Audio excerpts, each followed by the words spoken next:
आंगनवाड़ी कार्यकर्ताओं ने नशा मुक्त योजना के तहत गंदोह भलेसा में जागरूकता रैली का आयोजन किया। सीडीपीओ गंदोह इश्तियाक अहमद ने हरी झंडी दिखाकर इस रैली को रवाना किया। रैली बस स्टैंड गंदोह मुख्य बाजार से होकर आंगनवाड़ी कार्यालय लौटी। रैली का मुख्य उद्देश्य नशीली दवाओं के दुरुपयोग और उनके परिणामों के बारे में जागरूकता फैलाना था।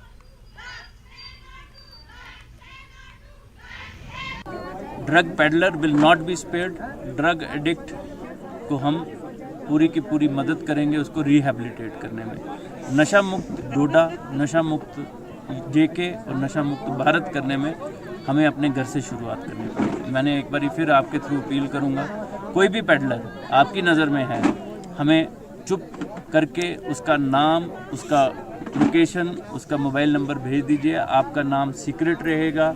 एसएसपी साहब मेरे साथ खड़े हैं। हमने अपने ऊपर ये एक बीड़ा उठाया है कि अपनी जनरेशन को बर्बाद नहीं होने देंगे, लेकिन उसमें हमें माता पिता, जो घर के लोग हैं, जो घर के बुज़ुर्ग हैं और जो यूथ है, उनकी मदद चाहिए। आपकी मदद के बगैर